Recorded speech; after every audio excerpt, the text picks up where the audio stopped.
Japão, país moderno, cidades que parecem estar no ano 2050, trens-balas cruzando o país a toda velocidade, mas existe um lugar onde nada disso chegou, onde o tempo simplesmente parou. Shirakawa-go é a vila mais intocada do Japão. Bem escondida entre as montanhas de Gifu, ela sobreviveu aos invernos mais rigorosos do Japão. Séculos passaram, o mundo mudou, mas as suas casas não. As gachos Okuri, com um telhado de palhas inclinado como mãos em prece, continuam de pé. Foram feitas para resistir à modernidade e ao tempo. Registros antigos dizem que a vila tem mais de 800 anos de história documentada, mas alguns historiadores acreditam que essa terra já era habitada há mais de 1000 anos. E de alguma forma, ela manteve a sua essência. Nada de prédios ou de tecnologia por todo lado. Somente neve cobrindo os telhados no inverno e campos verdes no verão. E óbvio, a tranquilidade da vida rural japonesa. Se tradição e natureza ainda caminham juntas em algum lugar do Japão, esse lugar é Shirakawa-go, o refúgio do passado. Mas, antes da gente chegar lá, tem um outro destino, a cidade samurai, que também ajudou a moldar a história do Japão.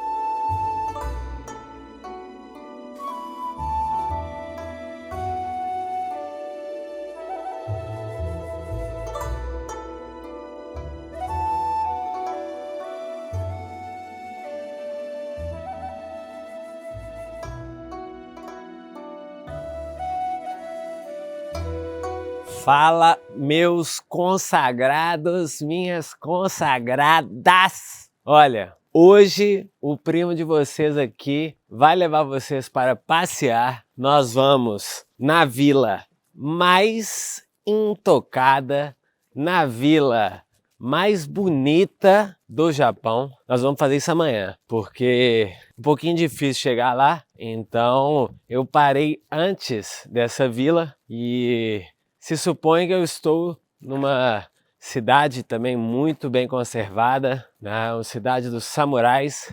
Até agora, como vocês podem ver, não parece tanto uma cidade de samurais, mas eu acho que nós vamos ver coisas bem bonitas. Estou caminhando em direção à parte histórica da cidade e amanhã de manhã a gente vai para essa vila maravilhosa. Mas vamos ver o que essa cidade tem para nos oferecer. Vamos caminhar. Vamos entender. Como todo lugar do Japão, frio para dar com pau, essa época do ano. E pela primeira vez eu vi neve aqui. A gente saiu de Kyoto agora há pouco e na estrada muita neve, a estrada é maravilhosa. Isso aí eu vou te falar, viu? Estrada maravilhosa. Enfim, na hora que a gente chegar em algum lugar mais bonito que esse aqui, eu volto a falar com vocês. Porque realmente agora é só uma cidade normal.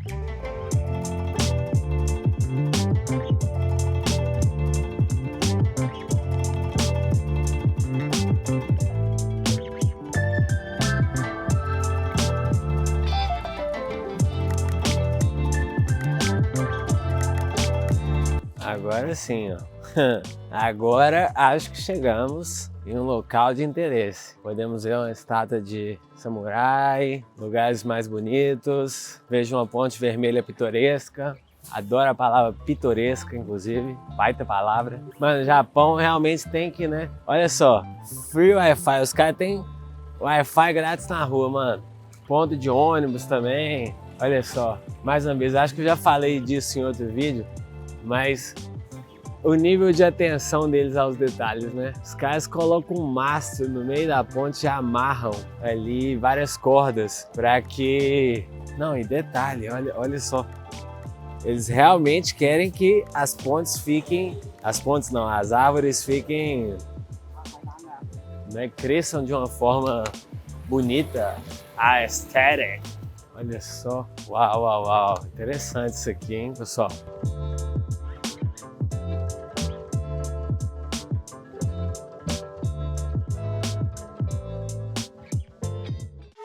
Quando eu falo a palavra samurai, qual é a primeira imagem que vem na sua cabeça?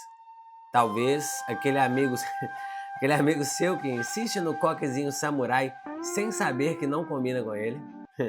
Mas falando sério, Provavelmente você imagina um guerreiro com a sua espada lendária super afiada, pronta para a batalha. Mas a real é que os samurais eram muito mais que somente guerreiros. Eles eram a elite guerreira do Japão feudal, algo semelhante aos cavaleiros medievais da Europa.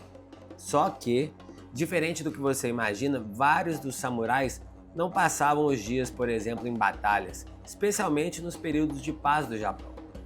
Muitos atuavam, por exemplo, como administradores, contadores e até intelectuais, gerenciando impostos, estoques de arroz e burocracias dos feudos. No auge do período feudal, quase 10% da população japonesa era samurai. E óbvio que nem todos estavam treinando para duelos mortais. Ou seja, quando a gente pensa nos samurais como máquinas de guerra, a verdade é que muitos deles estavam preocupados com números e coletas de impostos.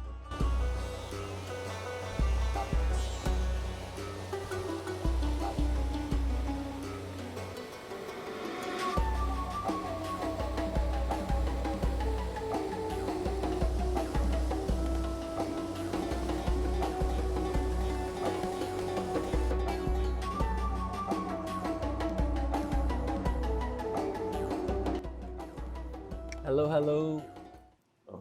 Encontrei uma barraquinha aqui extremamente... hello, sorry, konnichiwa. Please, beef skewers. Beef skewers, this. Beef? Yeah. The one, yes. Chamei a senhorinha, ela não escutou, mas diz que a carne daqui de Hida é uma das melhores que tem no Japão. Olha só. Ela tá metendo bronca ali, ó. Olha como é que ela vem. O marmoreio, eu vou deixar umas informações aí pra vocês na tela, pra vocês entenderem por que eu parei aqui. Porque me falaram, mano, você tem que comer o espetinho de boi lá. Espetinho de boi é diferente dos iguais. Então vamos com tudo, né?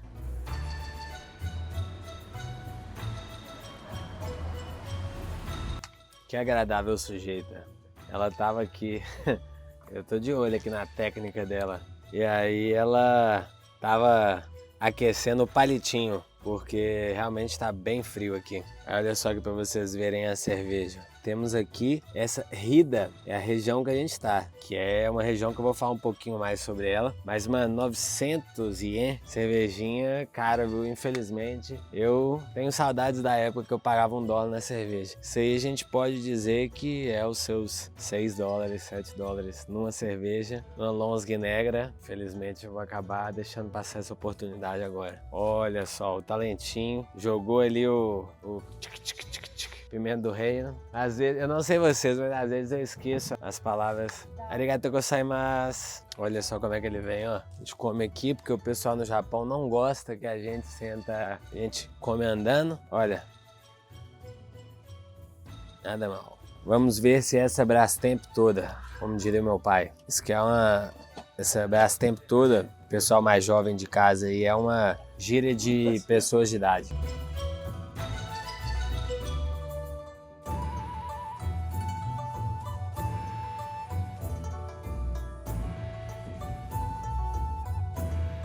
Rapaziada,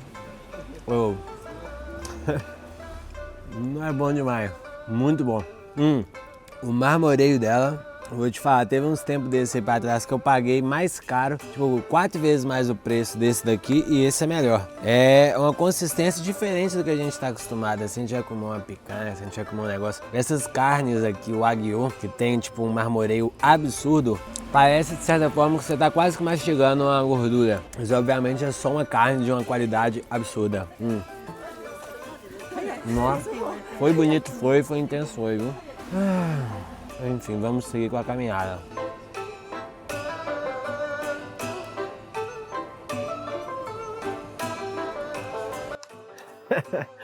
Oh, mano, olha só. Editor, põe a diferença dessa água aqui. Olha essa água, beleza? A transparência dela. Sem contar as casas, né? Vamos deixar as casas de lado. Essa água aqui, faz um comparativo aí com o vídeo de Bikaner. A diferença é pequena. A diferença é que em Bikaner a água tinha uma coloração mutante e que fedia esgoto. Aqui, maravilhoso. Vocês conseguem ver? Realmente, não, essa cidade é algo especial. Algo especial, a gente pode ver que ela é toda construída em madeira. Se liga só para vocês verem.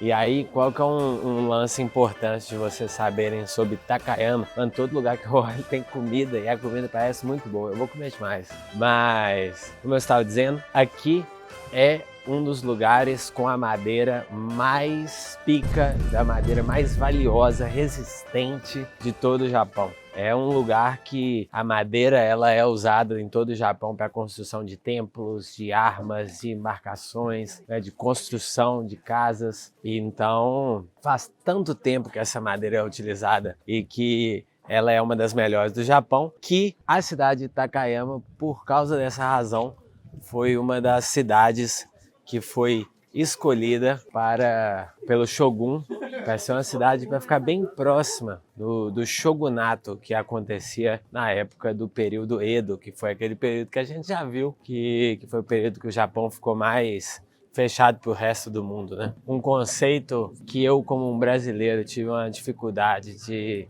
entender é o seguinte: o Japão é muito mais velho do que o Brasil, muito mais velho do que o Brasil. Então ele teve esses períodos, né, essas épocas aí de 200 anos, 300 anos, 500 anos. O período Edo foi um período aí de uns 200 anos, 200 e tantos anos, no qual ele ficou mais fechado para o resto do mundo, entendeu? Era um período ali para fortalecer a própria economia, cultura, e praticamente não houve troca com o exterior, salvo em poucas ilhas. E aí aqui era tido como uma das cidades assim principais e lindo ver que muito bem conservado.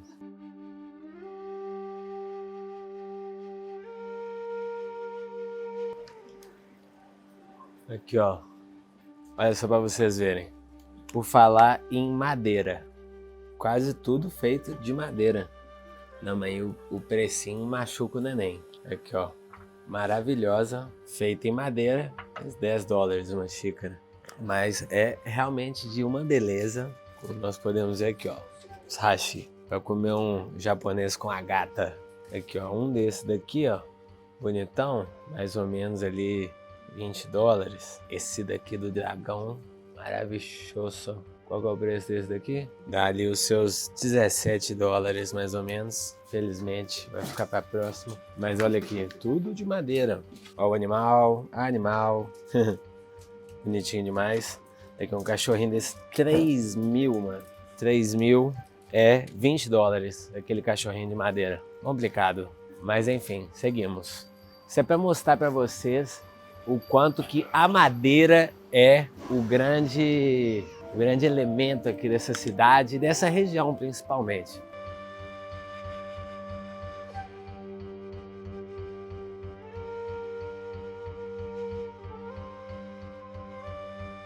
E aí uma coisa, né, segundo as minhas pesquisas que estavam me mostrando, e aí uma coisa que é um dos principais aspectos que fazem a madeira daqui de Takayama tão brabas assim, tão valiosas, é o fato de que pela altitude e pelo frio que faz aqui, ela acaba crescendo mais lentamente, consequentemente fazendo ela bem densa e muito resistente. Acho que esse pode ser um dos motivos aí, né, de ela ser usada nas principais construções do Japão, por exemplo. E as casas aqui firmes e fortes. Olha só pra vocês verem. Isso aqui é isso aqui é uma feirinha, tipo é uma loja de conveniência. Se não é a loja de conveniência mais bonita do mundo, eu parei. Olha aqui.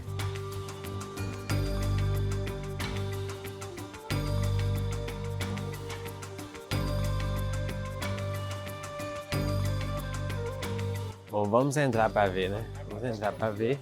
Forma excelente. Aqui.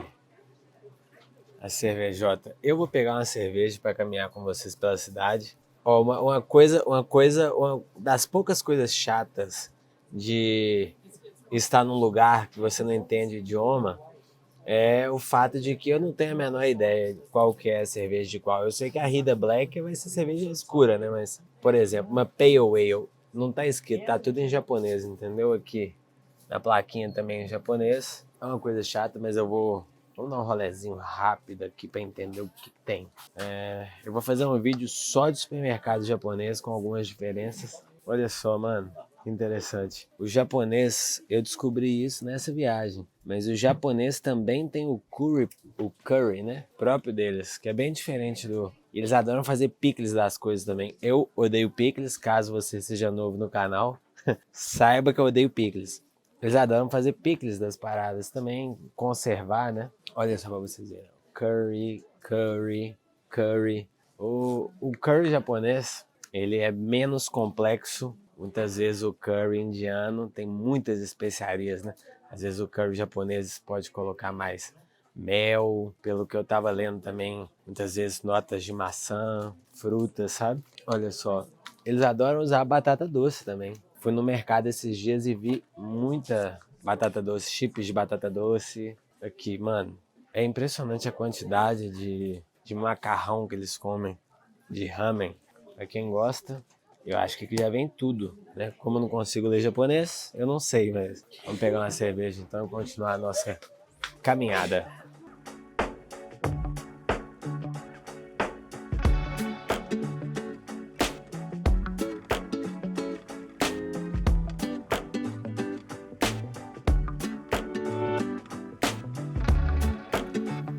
Vocês querem uma curiosidade extremamente azeitada do folclore japonês? Olha só esse bichinho aqui, que fofinho. Isso daqui são os tanukis, que é como se fossem uns guaxinins. Vocês podem ver que ele tem uma garrafa de saquê ali na mão. E geralmente esse guaxinim, como vocês podem ver, ele tem a bola, o testículo extremamente avantajado. E significa, né? Basicamente a simbologia dele é para trazer prosperidade, né? Para os negócios, enfim. Então é muito comum você ver esse guaxinim, o tanuki, na porta de estabelecimentos, de lojinhas, de restaurantes. Tá achando que eu vou comprar um para mim? Achei ele bonitinho, tem um sorrisão e o japonês sempre muito ligado a simbologias, né? Igual a gente já viu no episódio de Kyoto, ele é muito apegado também ao sapo. O sapo tem também a sua importância no folclore e na cultura japonesa. O guaxinim da bola gigante também. É interessante, mano.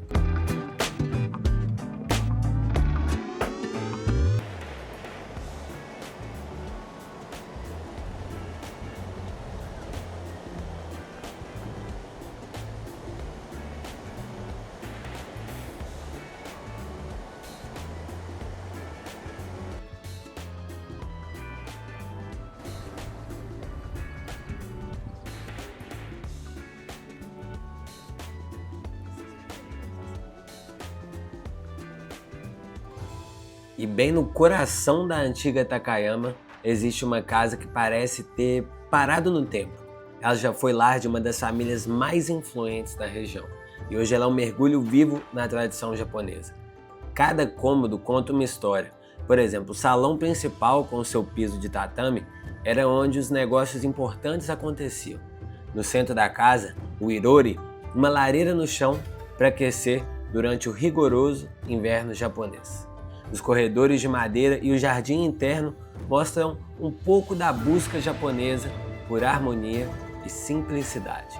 Mas não é só na arquitetura, você consegue ver também ferramentas centenárias e pequenos detalhes do dia a dia de um Japão antigo que quase desapareceu. Chegando aqui na casa tradicional da época.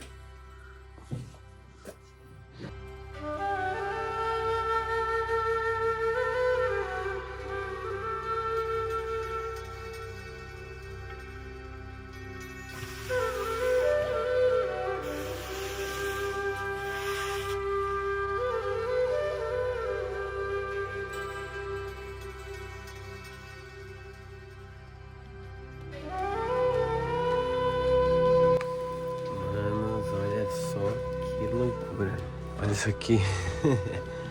É bonito demais da conta, viu?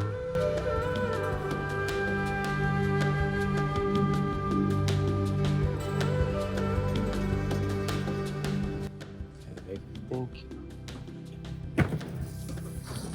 Olha. Não. Olha os detalhes.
Bom, pessoal, se vocês quiserem um outro fato curioso sobre o Japão, esse já é um pouco mais triste, é que não existem lixeiras na rua. E ainda assim não existe lixo na rua. E aí o que me faz perguntar é, não existe lixo na rua e não existe lixeira na rua. Será que o fato de ter tanta lixeira na rua no Brasil influencia as pessoas de alguma forma a jogar, sei lá, mano, não sei. Mas olha só, como vocês podem ver, nesta pitoresca rua, absolutamente nenhuma lixeira. E enfim, temos um longo dia amanhã, vamos conhecer o vilarejo mais azeitado, mais bonito, mais intocado do Japão. Tem umas outras áreas aqui da cidade que acabou que não vai dar pra gente conhecer hoje porque já tá ficando um pouco tarde e tá muito frio. Então, nos vemos amanhã, é nóis.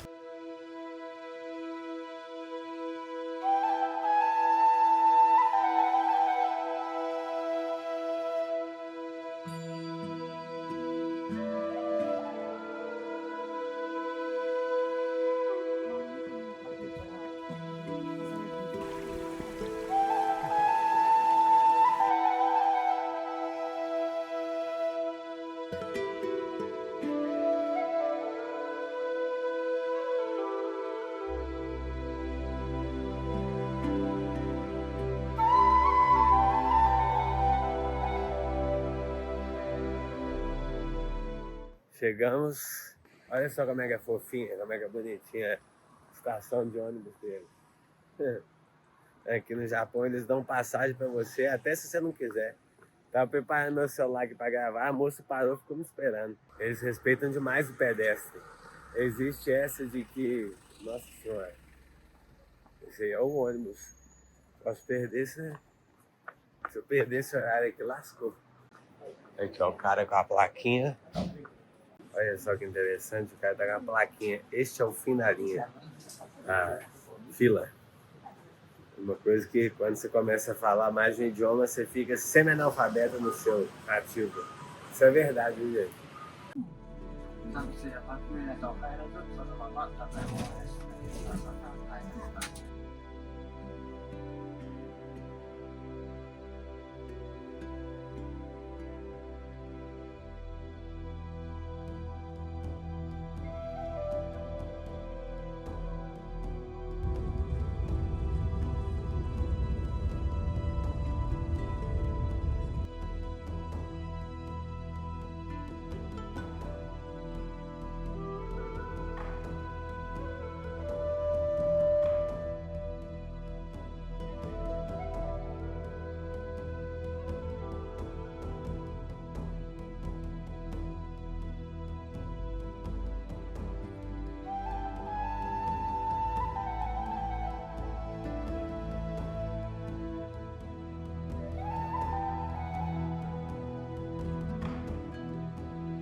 Bom, pessoal, ó, oficialmente chegamos no Pistão e graças a Deus que eu trouxe meu óculos escuro, porque senão essa neve aqui ia cegar o padrinho de vocês, viu?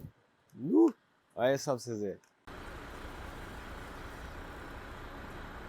Bom, vamos fazer como os antigos povos astecas faziam, mapinha neles e marcha na garotinha. Nó. Mano, que lugar bonito, viu, velho? E olha que nós nem chegamos ainda, mas nós temos que chegar. Temos mais uma caminhadinha aqui pela frente. Mas, nó, mano, olha essas montanhas aqui atrás da cidade.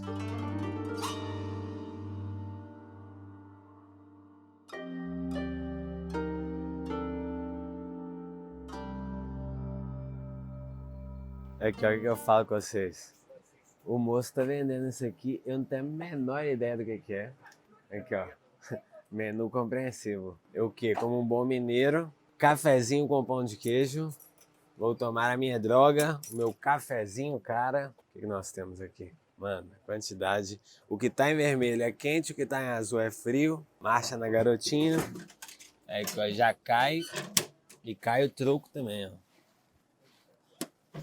Agora queimando a mão, você é louco. Ó, pessoal, na moral, olha só esse trem aqui que eu arrumei, que parece uma broa. Mano, isso aqui com um cafezinho, não tem como ser infeliz. Não? Olha. Mano, broa, cheesecake. Ó, saudade que deu aqui agora do Mercado Central de BH, viu? Eu tenho um vídeo mostrando o Mercado Central pra Silvana, a peruana. Depois vocês confiram. Não, mano. Melhor mercado do Brasil, quem concorda respira. Bom demais. Fala só, pessoal, se esse lugar aqui não parece um conto de fadas. É muito bonito, viu? Olha só, essas casas. Absurdo. Vamos ver muito delas aqui. Tá menos frio do que eu achei que estivesse. Aparenta estar mais frio. Tem muita neve, né, mano? E olha só, surpreendentemente, eu acho que está menos frio, por exemplo, do que na cidade de Kyoto. Na cidade de Kyoto o neném estava sendo machucado. Olha só essa casa. As placas aqui, ó. Cuidado que a neve cai. Olha só, mano. Essa cidade aqui, pessoal, de Shirakawa-go, ela é uma cidade que existem documentos que ela tem pelo menos 800 anos, né, documentados. Mas alguns historiadores acreditam que a cidade ela é habitada há mais de 1000 anos. Então, para pra pensar. Eu sempre pego muita viagem no fato de que o tanto que o Brasil é novinho, assim, né, em termos históricos, que a gente foi descoberto e roubamos dos índios há 525 anos, né? Obviamente eles estavam lá fazendo a coisa deles, respeitando a natureza. Aí os portugueses chegaram e arregaçaram com tudo. Tem 525 anos, né, que a gente sabe ali de certa forma. Mas para pensar que essa cidade aqui é o dobro da idade. E é muita neve, realmente.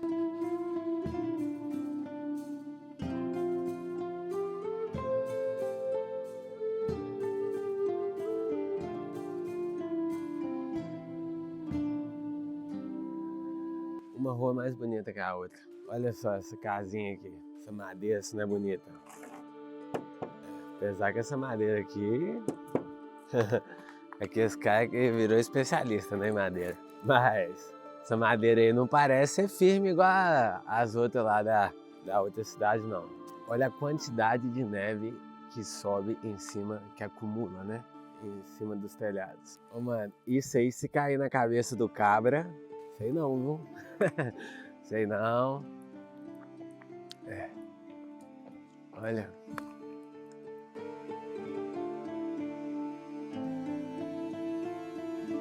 Aqui, ó, pessoal. O grande atrativo dessa vila são esses telhados aqui, que são os Ganshuzukui, também conhecido como telhados em mão de prece, né, em mão de oração. É literalmente o que significa. E isso daí são palhas de arroz. Essas casas mais tradicionais aqui na vila, elas estão aqui, estima-se que a mais antiga tem 300 anos, mas os telhados eles são mudados a cada 30, 35 anos. É porque o inverno aqui, eu acho que vocês estão conseguindo ter a noção pela quantidade de neve que tem. Olha só, essa donzela aqui, em comparação da neve, mais neve, a neve mais alta que ela. Então assim, os invernos aqui são rigorosíssimos. Então os telhados têm que aguentar muito. E aí eles aguentam, né, de fato, 30, 35 anos. E aí existe até uma cerimônia, né, que se chama Yui, que é quando toda a comunidade se junta para mudar o telhado do seu vizinho, etc. O Japão tem muito isso, esse espírito comunitário, né, de pensar em ajudar o próximo. Existem pessoas que discordam, né, lógico. O japonês, ao mesmo tempo que ele é muito frio, sim, acho que especialmente em grandes cidades, eu acredito que, só dizendo, eu não sou especialista na cultura japonesa, mas eu leio bastante assim, mas eu nunca a vivi a fundo. Mas a impressão que eu tenho, pelo que eu li, é que nas comunidades eles pensam mais no bem comum, então eles são mais próximos, né, entre eles. Porque você está longe de tudo aqui, então você precisa de certa forma se ajudar. E sempre que acontece tem que ser bem rápida, né? Porque tem que acontecer. Nossa, peguei a rua errada aqui, pouco turista. Olha, Jesus Cristo. Fugi daqui, pera.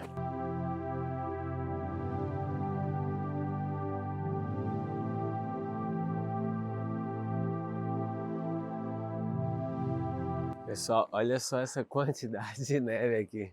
Eu tenho uma revelação para vocês que acham que neve... Olha isso aqui, ó. Se isso aqui cair em cima de mim, acabou o Galminho por aí, ó. Ai, ai.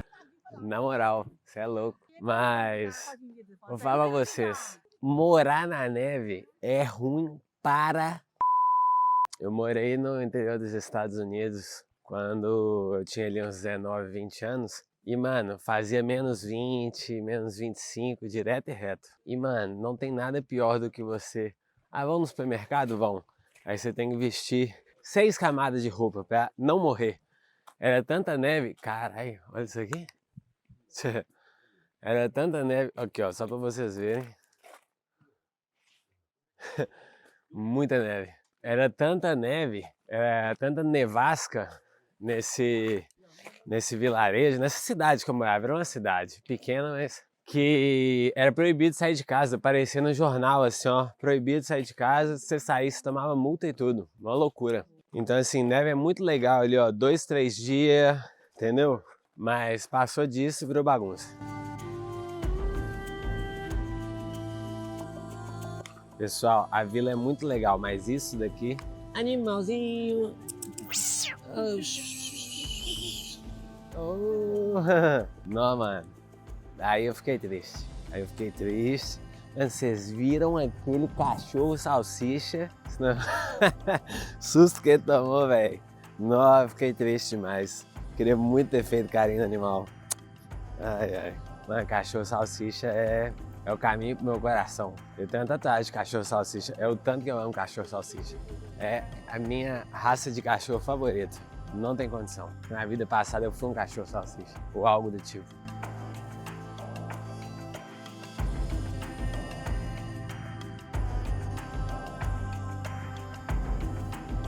Bom, vou pro meu momento turista, pessoal.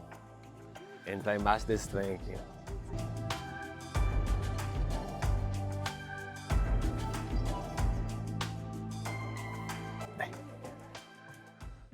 Olha só, mano, isso aqui. Esse segundo andar aqui. Carai. E uma coisa que me chama a atenção é o seguinte. Eu tinha lido que essas casas, elas não foram construídas com pregos. É 100% encaixe de madeira e corda. Olha aqui. E realmente, né? Olha. Mano, essa casa aqui que tem uns 300 anos, uma das mais antigas da vila. E aqui olha para vocês verem, né, como a madeira realmente é a parada do estado deles aqui. Assim, o item mais precioso. Essa região aqui do Japão é uma região de artesãos.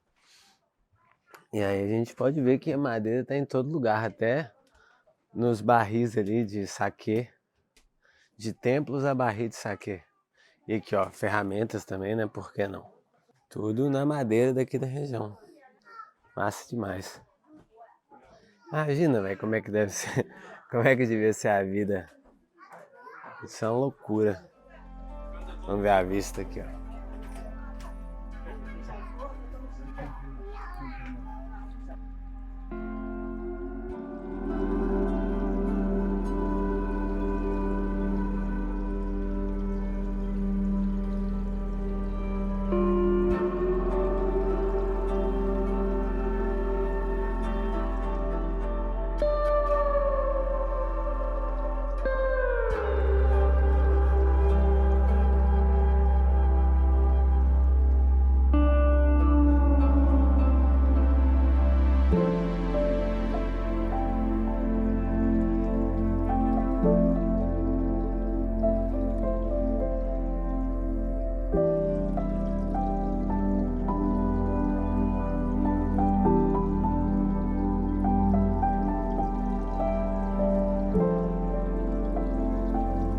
Olha só, velho, a quantidade de corda que tem.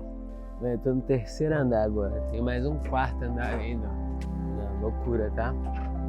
E aí um outro fato curioso é o seguinte, as famílias aqui da região, elas costumavam criar bicho de seda, porque nos invernos super rigorosos, né, eles ficavam ilhados aqui e uma das principais formas assim de conseguir, né, criar coisas era com bicho de seda. Aí eles criavam, enfim, usavam bicho de seda para conseguir fazer alguma coisinha ali, alguma coisinha aqui. E aí quando abrisse de novo o tempo, eles podiam vender.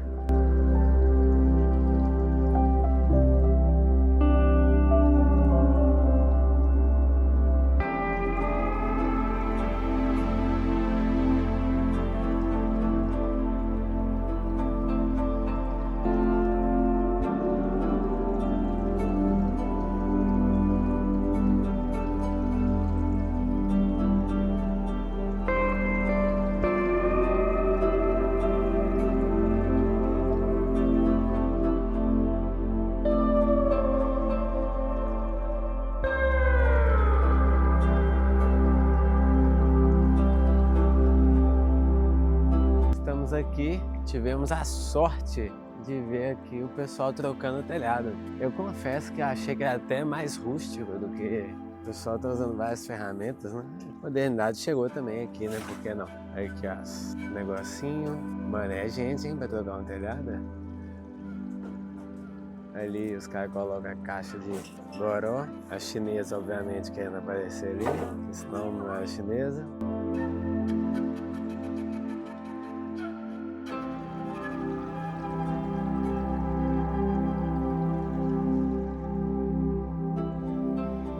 Que tal essa vistinha que nós estamos tendo, hein? Esqueça absolutamente todas. Como diria o Tim Maia, no caminho do bem. Não, muito bonito. Já tô subindo tem uns sólidos 15 minutinhos, viu? Aí que você vê que você tá sedentário. Ó que tronco bonito, ó que árvore bonita.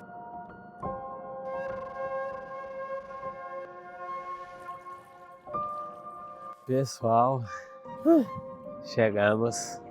Olha só essa vista.